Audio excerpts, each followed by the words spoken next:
นบนจาวินสุนพาปะทีนพาอินตุนินจังฮิตบังจันพายจันเทียวฮี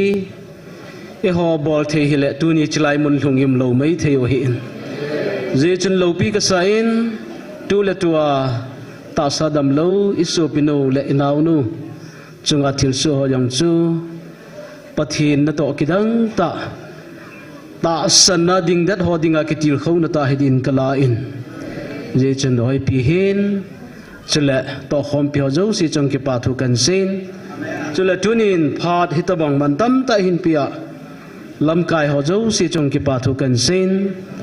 จุลดำนับพัดพายปิวพัดมันตั้มตาอิมูเซาฮัจุนุปะทินทางวันกันปีนี้จุบันเกดตุนินจุลัยมุนฮีตาสหินากิเวดดิเลเกียดิ่งอาเฮมุนฮีกจันโลไม่เทียนนุงละมาหูลำกายต่อคอมปีจุเลนามาดิงอาจงลำกายกินเนปิอุมตามีฮิจัดมาสังอาพาดบีกจันเทียกจงวางผากกิสาอินเยจุนตุหิน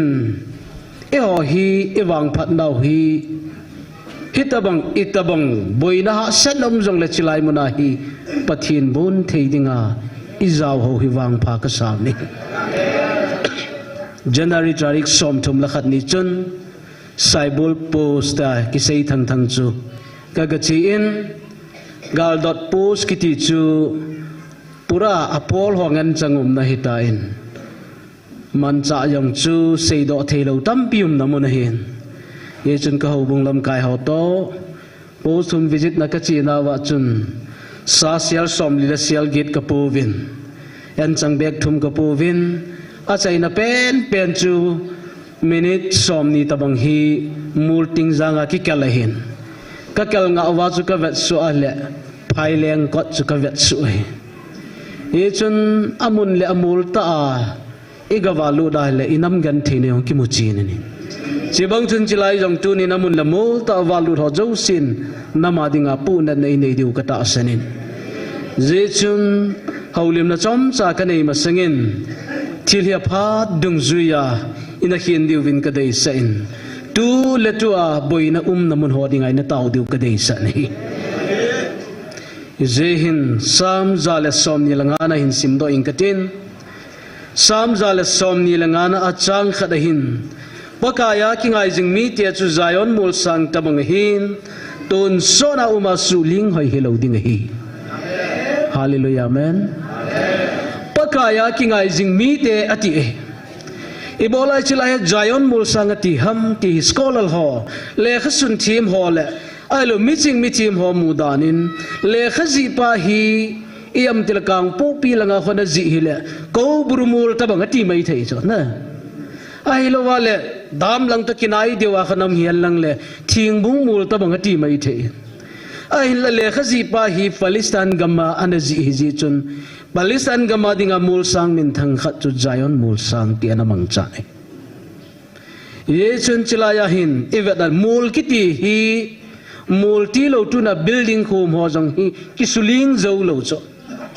I ho jong le chat ta lo hi ya chu mul kiti chu itabang ling ki hot jong le mo chim ta lo hi ya chu chilai muna le khazi pa in Pakaya king I zing mi te chu Zion mul sang tabang ati pai thupi ka sa nahi ani na chun tun sot atiala phat bi achai na lo hi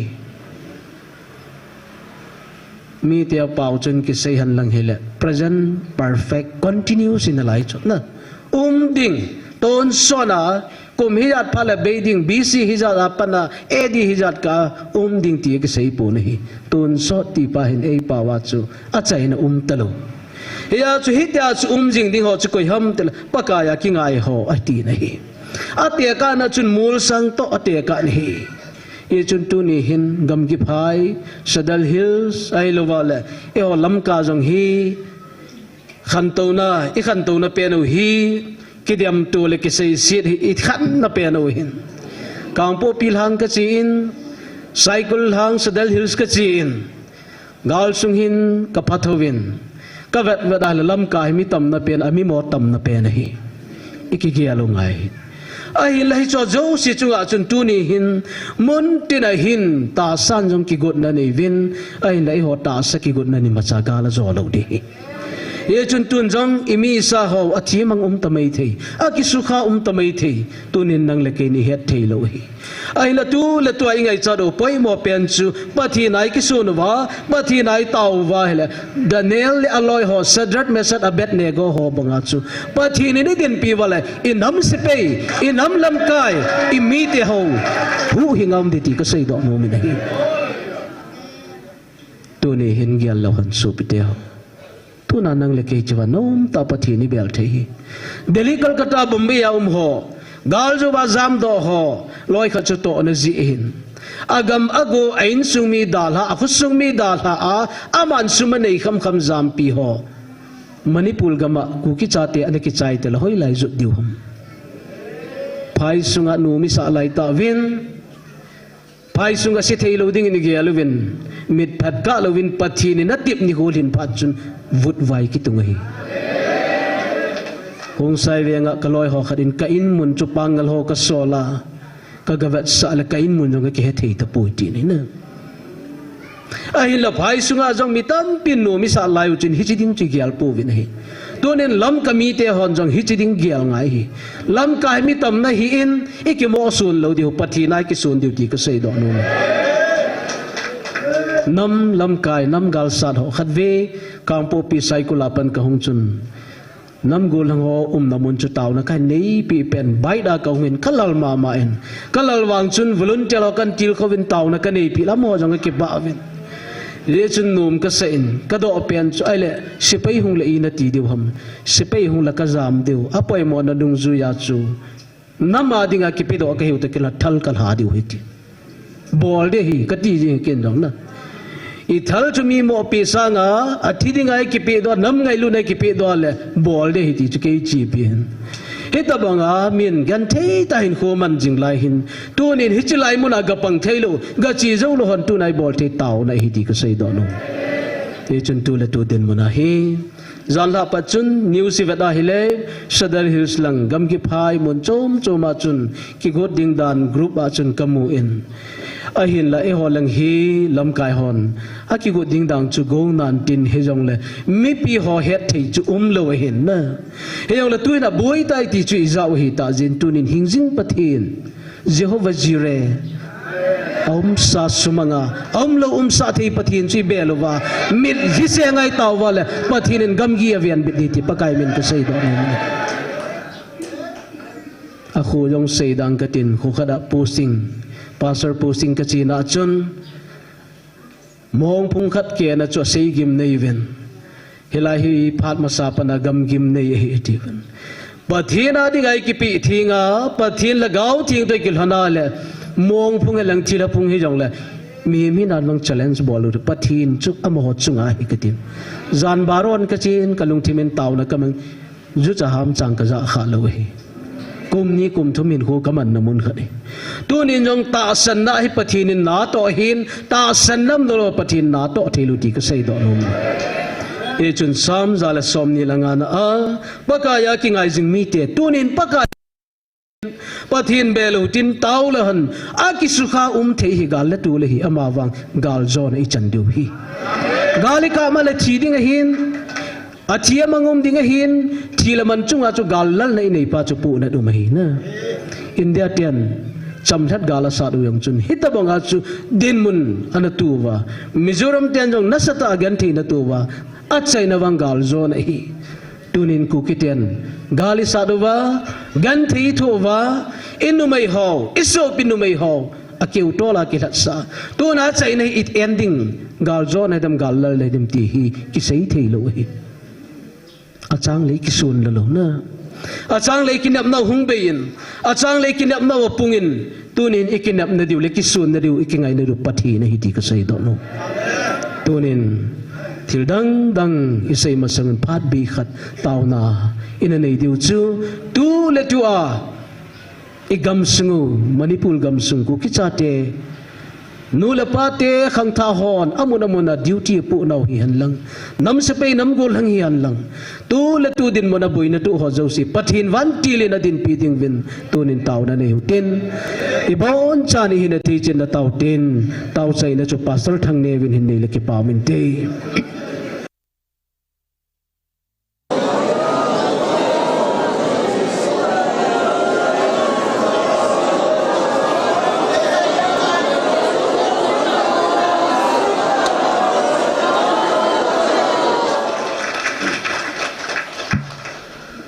คิปามินพัดบีขัดอินบังใจตาวินตูอินอาบานาฮีเกยพัดสุงขัดเวหิตาวกิดดิวหินตินหิตาวมาสังวินไบเบิลจางบุญขัดนาเวกิดดิวตินจอมเจ้าลิมกันในกิดดิวหินตินอิสายาทิมกาวเลขสุดบงขัดนาจางสอมเลกุมนาหินอิวัดดิวินกระเดยสะเนฮีBible joy hon ivat no muvahile phengmai zakole somthum le sagina Isaya thimgao le khabu bungkhatna chang som le gu kisil ngimuvin lang kisuthi ngovin kamit mun thilgelo na bol jo siu tol manguvin lang thilse bol kit davi Tilpa bol jikitim chu win lang thu adi atan dingo win bol gan thea thu ho chu sudi win lang pa be chagate adi in tan pi win mai thai te ding in thildi sei pi win pathin thoi sim do naw pathin ni bon cha din phathai bo pi win tin tuni pha chom cha ka holim na num chaile kisu thing ti pai ka sei do nu mi First Peter bungkhat na lang chang som langa som lagup lang chivet na le nakau pau athin bangin ati cho na nakau pau athin bangin nang ho jong nun lakhan jo sia thingun ati kit ai Leviticus langa chivet ki dai le nang ho ke adinga nathin te te diu he ti kit ai tu ni gam sungu jong bu ta ho tha cho yong ka thin ta lo cho na Nam lam kai ho yong thieng lo tamai ta chu na heya chu ama wang tu na mi pi ho le nam lam kai han lang nam si pe han lang ho la cha hi yong la pathinin asei nom chu kisu thieng na ti a thieng cha cha chu hen do de pun tunin kisu thieng un ti he e gam singo yang su thieng ngai je ti hi a je chu pathin chu gospel John bung li sang som ni le li lang chun thuta la lagaw hin au ten thuta la lagaw wa ho ding mong he ti kit na lai tu lai na tam zo hi ta san cha te ho bunga minum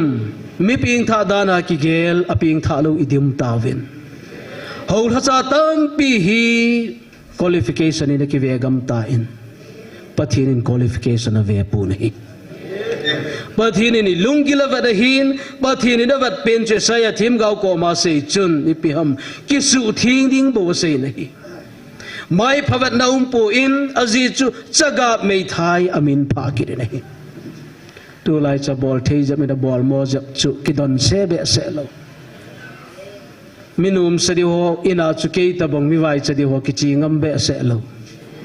phaya college ka kaya riksu ka tol lai chun Pai sunga lut na di in hi ka ho po nahi ahin pathin in phat thei bo ei chan jaw chun pai sungi kamit singa jana e ki koi han lang hi yong le kama di khat cham lo hi e chun gyan thea san da din muni tu pha do le hin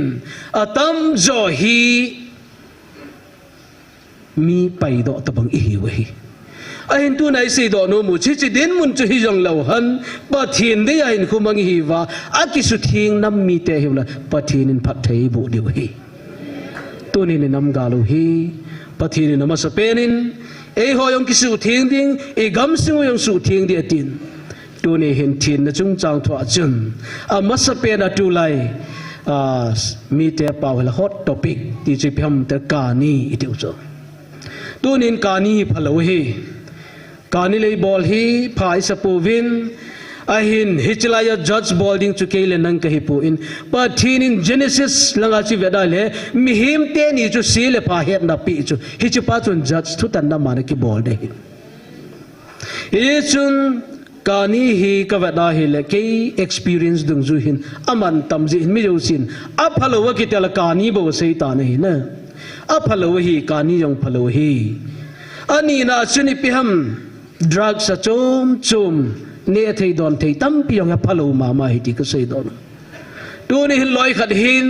thil phalo in sei pha do le nu nau chapang ka hepui koi ka hepui tam zo hin thing langa ka ni le bu vision in igal dot kit tavin tu nin ka ni yong hi a hin a banin kham na thei chum a sum le pai hol jong hi pathin in a thing lo tia zaw hi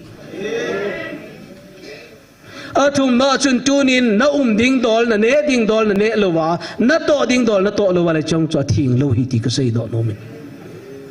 lam ka sunga pastor khat chun job kat som ni langa ki bol hi a khwa chin som ni langa thing lo hi ho la cha hin alai zo wa job kat sum kilan alai na PM Kisan jong i bol vin in mun ding kham jong nei lo mi tam pin PM Kisan loi kisan chu na kang po pilang ka posting na ho sa puin pasal pu na dar kat nei pin lang nam ka asunga din PM Kisan jong na bol pingatin kay lo kai po pasal ka hi kati kanup lo hi na in suang so pi ula naw loi khat hin PM Kisan sang khat sang nya ki chai tam pi mu chu to ni igam sunga hi tabang hi cho yong chu thien lo na hi ti ka sei do no men sin chon set ki ti hi missing the mark ki ti chu ding dola lo a hi ding dola hi lo zo si chu chon si tu ni hin khunei lo wa khu tam pi sim tawin pula pa ni piu hi chi custom chon da na khu sim ding sating la phale miu pan khu sim ding tu lain apin khom pia thum pen pan jong khu sim ta nei chong chu chon sit a thing lo hi ti ka sei don hau soim wale nu mo sa putin na khusim dan jong chu custom dung zuye Bible to kitu hinam ti vet ngai ti hau soim ki gyal dun ka dei sa hau la chon jong pathin thu i se na wa loi khat chung mei thai ho ga vil sa nga chu sum tam na jap vil nom yang yu mo cho na hau la cha jong adi lo kitam hi ta chu a hin hau la cha jo siang mi mo po in hau sa jo siang mi mo pun ka sei do nom chu ai lo wala lam kai CSO nam na tong ho zo siang mi mo pun a mi mo tam tai ti ka sei do no mi nei Sodom le Gomra pathin lung han namun hal ha ding ai pha chun mi hizat chan a khi sun a chai na som chan a lin lo pha da chu a lep ta lo hi na e chu hal ha mai tu ne nga thing lo a pa lo tam pim jong la a pha la thing na le ma le i hoi do di ti ka sei do no min ye chun tu ni hin hau la cha ho yong ki hel ngai jin hau la cha khat hi mi ga dem jing ti jong hi gil tan ngai tu tin na di lo hi Galatia langa chui veda hi le thagau ga chu ki chi se la hi na tunin hau la cha yong ti dang ka tin mi ping tha khat ne hi a thagau mi khat ne la nal chunga thagau chun mi dem jing ham ti yong na ki gel ngai ti ka sei do no mi ne tu la he tam zo hi hau la cha ho la yong ki dem na sangin adang jong sei dang ka tin kaloi ho khatin thing noi lam kai amin sei pung ka tin na ho Bible choi ho ban na ki tu thei lo le e ke choi hoi ti ka ki tu ri hom tin na ya pu di tho he Bible choi ho ban adin khom thei lo wa ki tu thei lo wa le e ke choi hoi ti ki tu di tu ni ki kya ngai mi thi mo da bok se vat de lo he e chun tu ni hin inam pum pi wa thin lo na dim se enjoy se yo thing thang ki wa jong thin lo na hi ai lo sum la pai adi lo wa i hol lo lo chang number 4 iti ho jong chu thin lo na hi abanin ho la cha hon ito ding dol ding dol aim lo yong chu thin lo na khat ai pastor gaun kya jong le chun na to ding dol na to lo wa na ding dol nom lo wa le hi chen na gaun chu mi hi mi na khuin pathin in gaun jong pi di lo ai e chun tunin idin mun chai ki hial ngai igam sung jong thing lo e ho jong i thin lo abana chuni wat sukidal hausalanga chun kaseitan I husim dan uyong hipatinin custom AP utakitu utalawa hukisim lo si chon sit ai kay supi ho jong aumin tabanga bol mau jong le mahi jong lekin kasei chu adi kasei satinga kilado pala khu kisimahin sating lado lo laya khusim si chu chon sit ai Yechun ikusim dalu ci piham tila job card umzowa pat sahin khui ha pungin sugunu lang kachiale high school class 10 chan kachai nagamay bang khu ka het hlom cha ana umcho ipiji ham sumla pai ya khui si muta cho na tu nai sumla pai ngai lut pha de wahi nam na tong hon jong sum ngai lu si kitu utalo cho ho na cho yang sum ngai lu si kitu lo mi pi khusung khara cheng khom ho yang sum ngai lut na lung thima lut pal chon sit lu da kitu na talo I chiting chula pathin lung thlei lo hi aban kina mi pi ho jong ikigero ngai thulai masang jap chun igam sunga kham na thei ha ji chun e ho lam ka sunga jong hena avenga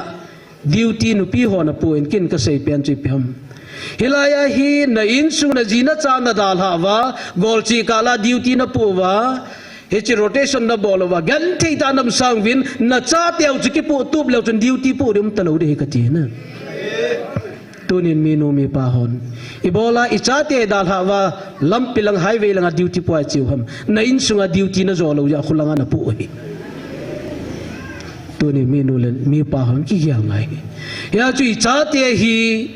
thin lama jong phatta cha anewa a khau kha ding phatta cha na khau kha la tunya na ka na hi lo de ti ka sei nom I chun khangdong ho jong thin lo hin ko dim se ya chui gam sung pum piu hi thin na talo hi aneu langa hung kum su kit lo han zudon zachep ahilowala shikhal talab yam tela tawa hung zo he kuwadu ta yung mei thiu hi pakai sun kuwa thai kha lo hi New Testament ko vel ni tabang vel thum tabang isima yong la pakai su talab shikhal chwa chi yong ki mu khalo hi ye chun tu nin hi chi neu cha cha hoi sei ta pu win alin lang asum tam lang hi chon si ne yong le sei win an neu ho hi mu ta pu win hi choi pathin lung hlei na hi di lo ti ka sei do no ne le don lang hilang chu tin a chai na poina ka sei do num chu thin hin khu kiti hitunia kawan ka sop thing sela kuwa talap khaini I macha bol lo judon lo akamba amdan chu kani lei bol lo akamba ai lo wala sumla pai alam lo wa hol lo akamba hi cha cha thing hi nai lo hi ka sung gila pathin lagaw nei pi na chu ka ngai to na ka thu sei ka kampau la kalung put cha thin ngai hi ye chun tunin ka sei do nom chun ki su thing na iti na bne I gam sungu yang apoi mo in ilam kai ho a hello wale I society sunga lam ka ho jong apoi mo in mi pi jong apoi mo in nang le kai personal hin khwa jong thin hin khu pathin la thei dol tai man wale I taw na oginu hi mi masa ho taw na banga agu nei di ti ka sei do nom ni tu lai na tam zon e ma ki mutalo chu mi abau se kimun ahilo wale mim khachun ta sa ne le dona thin lo wale ei ithin ja cha thing dana ki gel ilung thim ngai tu na chun thil si jing gel hi chong chu pathina dinga kani ke ji ja khat to avelu ki bangai na tu ni hin number 4 kani he avelu sanji hin asei jo sin hi chbo se sevin tu nin ka sei do num at sei in the pena ho sa upa hanlang ho la cha ho hi hanlang I choni khan daw le in khu manul a chai na pen nang ma hin khu yong cha thin ngai ti ka sei do tu ni hin pathinin a thing ding ati pa hi pe na ko pau ke ma kar thin bangin nang ho jong nun la khan jo sin thing on til sum la pai ho la yong thin ngai ji ilam la yong thin ngai ji ai lo ine do no thin ngai jin ilung thim jong thin ngai ti ka sei do no min hi I cho jo si trong thin ting le pathin la thei dol ta thin nei ti chom cha ka ga sei do nu me hin taw na point dinga tu ne kan dei sa chu a khat na penin ho la cha ho ding in taw yu te ani na chun tunin inam lam kai CSO ahilo wal hausa in pilang amodin tau huti azi sui piham tila tu hin lam ka sunga hin keyong hin khukan mang sot thimtan ban khada male CSO ho lam kai ho kimu pi ding ai chi le nil ha lang le ai mu su ngani cho na I he so ke yo cho ai lo tunin in lam sunga lam kai ka hi tyo jo si hin nam ngai lu na lam kai athom ta nahi loi kha chun hoi laim kada chu platform lam kai hina tua le hi cha ko na che advantage ala masanga bi na chang paung che in sa yong ma hi missing dama ka hi chiam haula cha yam chu ti mai pastor khat ma ma hi contract abo la hi thunup lai hin 2012 lang hin aliang liang in sei putin haula cha ka hi ya chu haula cho mit mo nam ka sei na ya chu pasol khat hi ja government la chikang kidal kiti chu kitu talo hi hitabong jong dim se hi ai le nam pi adinga kipido a nam gol hang thal choi hon jong a thal pa hi ki hat sa ki pau sa na mang tam pim chu ya chu thalen choi phale anu apa ding jong chu hetalo chu ala ba ka puso yang nan matam naga gala ya hi chapang cha kai wang kyong duty po ana jaw kai ta cho ke ne ya kaloi pa the ngam chawang phaya the ngam to kon hoi ta kan ki he don hen ya chu tu na ma he lal thim tan ka sei do num chi pyam I gol hanga uthal hin choi ho hi vadal mi yu si lo apata ta yong mi cho na loi khan hin thalan choi a ken ki choi uniform ang ki van do la apa te ho yong chu che da ben bor tak hepa ben bolin kiti yong ki za da lo hi he cho zo si yong hi a thal choi ho hi ke suma ka cho hi poi te gel ngai chu nam pi suma ki cho hin no nau cha po han za khat zania do na gan thi ta nam pi ki hu na dinga thale cho pi hi chi ka choi hi ke ma private property hi poi te gel ngai hi chu cha gel do ti ngula a choi thal pu ma chu a nu ding apading a uding zana api thei de hi ti chu nam thal choi ho ding ai tau deu hi tu ni hin inam sunga hin thal cho ho jang abu ye tam tan lam ka yong abu ye tam tan ho la cha yong abu ye tam tan mi pi ho yong hi bangal lai ta hi relief ke ma ku nai vadala agu cha yong dim se kham na thi ne yong dim se ma thi ni na in na lo nan da tha sa a gal za ma na koi ne ki sa naung chu pathin na bial thei lo lai la a ban chu hoi lai na zo dam ti ja dum ta hi tu inam piu hi vada hi le ke mi mor pen in kamu dan hin pathini bol lowa ekisu thing lowa I ha pan lowa hi le to Israel te su chan na hoi lai ham Babylon hin lai hi Babylon ko na chu Medio Persia so na chiu chu he chi so na chi na u na chu tu na Daniel aloh Sadat Mesach Abednego hoi pathini nan mani chu hilai ko num dewa pathina man chai pun so na mun khada che Babylon ko na Medio Persia alun jau til su tu ni jang ku kinam mi te hi pathina lung thlei lova le Babylon ko na hi Kanan gam Jerusalem lut de Helovin Medio Persia lun theina layo hi a he thim lo tam pim lo tu na a he thim changin pathini bot du hi pakai menin katip no me hi e chun I thin lo no hi dip se da hi alin lang sum tam lam lang hi ve pu ti nang le ke hin khu chan ge ve lautin tunin pathin bon lo han pathin lung lei ting le I gal mi teu man cha yo si ho kom lung thei cho ta sa se ding na khat ve te zanga boi til chun kol langa ka loi ho khat ka fonin amana se chu upai nei lo pha win kol langa kol spe hon line alavin kol sipi hon jet fighter la bamong hi wale hi cha bom hi pau chi ho la chilovin am ho la achu in mi som thum wala thiet wal pabu ho khat ki ho pi hin na kol lang ho ase hi chi chu abol ho yong chun len na jet fighter la bom kap thim lo cha sol lo dio hi kalung chima ki lang chu pathin in hita hana tila galmi te mei chang chu am ho la achu sa ti ka sei do tu nen jong chilai muna nu nau chapang menu mi pa ho la cha lam kai ho thasi pu ti ha panai panova le pathina lung lei ting le I gal mi te hon e ho thi na dinga sim zo siu am ho thi na hi the hi ti ka sei do no cookie kiti history kichi ta hin he chun loi khat phung le chang nomenclature nation a boy telowin nomenclature pawin i boy tawin phung le chang le zat le namin i boy gam tawin hi chi ta jong hi idin hom theilo hi tunin muntina lam kai ka hi ti jo sin min pa athu pi po in genealogy pathinin gui ei sut pi wa cho hoi lai ka him ti hi ikigel do deu jang ngai ka san hi e chun tunin ilam kai ho inam se pe gal masanga ding volunteer ho gan thei thu ho khu iwada le lai nat tai tuni hin akita wa ngai jin pathinin Daniel te ho din pi banga gal ka mo jong ka din pi ngai jin yejun Israel mi pi te jong chun pathin ang sunga ki si atawa pathin alungal hei phada hu do banga chu tu nyang inam pum pi wa ki su thing na ki pi ha na pathin bel nei nei wala pathin hei din pi de he to ni in hau tha cha tam pin jong pathin na ato ding Bible pa hi aba dei dan translate abol gam ta in is it chung Bible khat i choi win doctrine tam pi pu do ta nei na ai piol tu nin doctrine thu ka sei nom po nei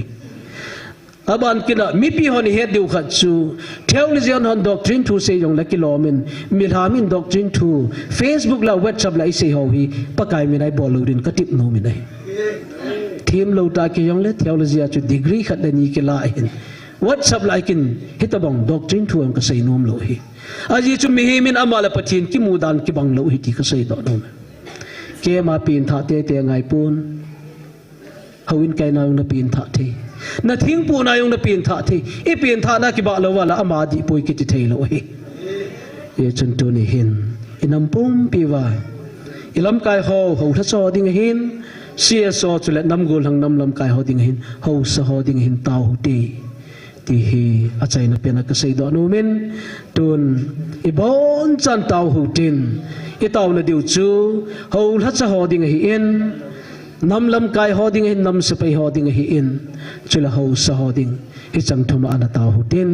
tau chai na chu ke man hin nei tang ka ti hallelujah